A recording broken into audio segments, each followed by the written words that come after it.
Hi everyone, you're sailing on Olive's Ark, and today we're going to be helping you spring clean your dog's stuff.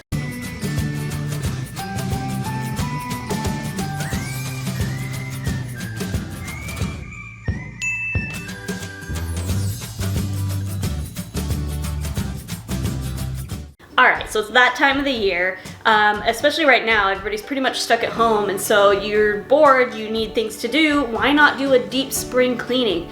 And there's probably quite a few dog type products that you have around your house or dog type chores that you might not be thinking of, but you should really get to. So I'm going to help you figure out what you need to throw away this spring. Now the first item you should throw away, because it absolutely sucks, is the zippy zip cord leash, or the retractable leash, or the automatic leash, however you want to put it. I made a whole video on this thing and why it's so terrible, so if you want to watch that you can look up in the cards.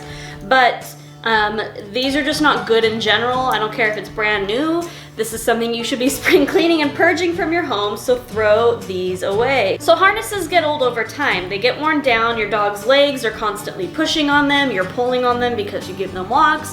Harnesses start to actually warp and wear over time, and even though you can't tell, it actually is not safe because one, it stops fitting your dog snugly and comfortably, and your dog may be able to slip out of their harness now even though they weren't able to before. And another thing for sensitive dogs, especially those that can get rashes or raw patches from rubbing on cloth, if your harness is getting old and wearing and starting to kind of, again, do warping or sagging, when you walk your dog now, it's not as snug and it can actually wear on the armpit of your dog or the chest or the sides.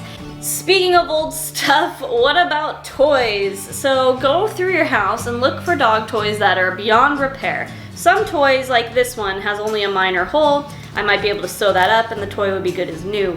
But in general, when a toy's gotten too far gone, for example, the squeaker is out of it especially, you want to throw that away. Squeakers are choking hazards to dogs, and although they're safe when they're inside the toy, as soon as your dog is able to pull that out, this is very easily something a dog can choke on. And so if your dog is any size bigger than Olive, so maybe like 10 pounds and larger, you want to be mindful of squeakers. Your dog could choke on a squeaker, unless of course you maybe have something like a teacup chihuahua, but still be mindful. Even though this squeaker came in like a little cloth pouch, a lot of squeakers don't come in these, and so you would just have a plastic squeaker, and even if your dog gets a hold of it, starts chewing on it, little plastic bits can come off and your dogs can choke on those too, or they're just harmful to swallow plastic. One that you probably don't think of, but can make a huge difference and would be great to spring clean, is nail clippers. So these are Olive and Minnie's nail clippers, but one thing I want to bring up is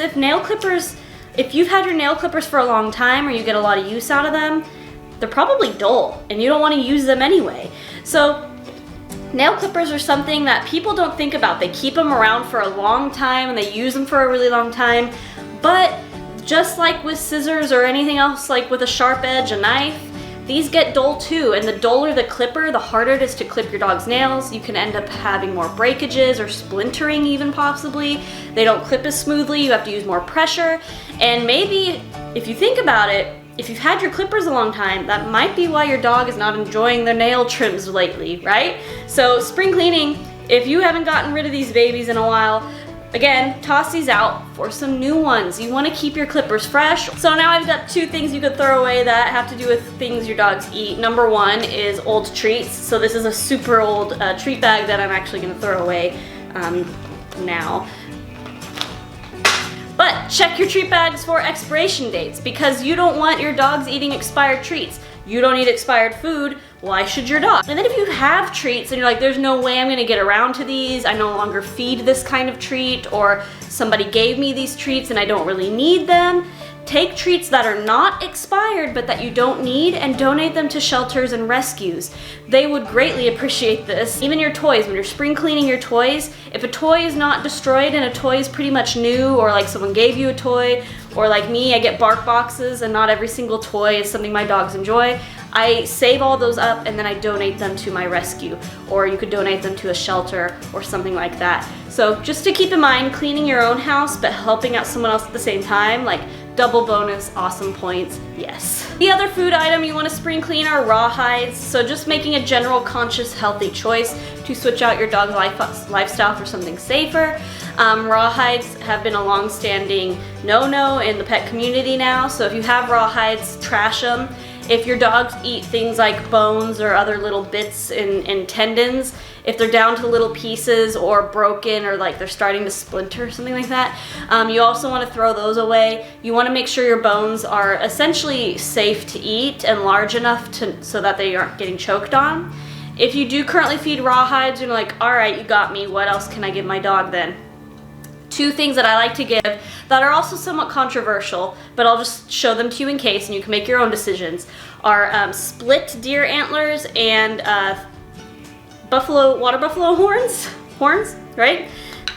So these are both very hard, much like a rawhide would be, but they're a lot harder. So the downside to these and what's controversial about them is because these are essentially bone. Dogs who are aggressive chewers sometimes go too hard too fast on these and they end up breaking like a tooth. Why I said split antler, don't get a whole antler, is because when they're split, you can see the marrow inside, so it looks rough now because the dog's been eating it, but it's much softer inside than it is outside. So I get the split ones on purpose so my dogs can gnaw at the softer side. And then I found that water buffalo horns just naturally are more softer than an antler. There are better alternatives even so than these if you're turned off by the thought of your dog possibly breaking a tooth. If you do have an aggressive chewer, you could switch to something like beef tendons, or there's all kinds of tendons out there. There's things called bully sticks or pizzle sticks. Those are good too because again they're just natural parts from the animal, but they've been dehydrated and kind of turned into jerky basically, and it does take some time for the dog to work at those too, but they're much safer than a rawhide and then even safer than something like this. And then lastly, the one thing you want to do to spring clean and to kind of finish it all up is clean your yard. I know not everybody has a yard, but even if you have like a little patio for your apartment, clean it. Clean your yard, clean your patio, clean your porch. Because your dog spends a lot of its time out in these places, right? They go outside, this is where they use the bathroom. So it's spring, and you should know what these are. These little devils are foxtails, and they come from grasses and weeds that grow in people's yards, and they usually shoot up in early spring, and they start nice and green, and they look okay, and then as soon as it starts getting hot or they start dying, they turn into this. And the reason these are the worst, and this is why I'm telling you to clean your yard, is because what these are is they fall off and they get stuck to your dogs. So if you look at the shape of a foxtail, they're kind of barbed almost. So the end is a pointed tip and then the outside is like a little spray. What happens is these get stuck in the dog's fur and they're hard to get out. But even worse so is if they get stuck in their ear or their nose, or they accidentally swallow it, or it gets stuck in their paw, it can actually continue to wedge its way in further and further into their nose or into their eyes sometimes.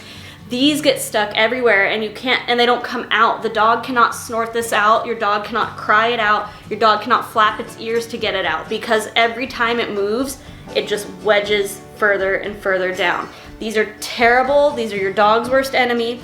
And if you do not maintain your yard, these will become a huge problem in your life and you'll be spending a lot of money at the vet to try and remove these from your dog. And that was a very simple video, guys, and that's it. But in a couple days, we're gonna be releasing the reptile version of the spring cleaning video. So today's video was for dog owners, but our next video, like I said, in a few days, we will be releasing on Friday, will be for reptile owners, and we'll have a spring cleaning video then. Now, I have something I want you to do. If you have something that you spring clean in your own home for your pets, and it doesn't matter what pet it is, go ahead and comment below. What do you do to spring clean for your rabbits, or your gerbils, or your birds, or whatever you have, your fish? How do you spring clean for your pets? Share below in the comments, and I look forward to seeing you in a few days. Bye!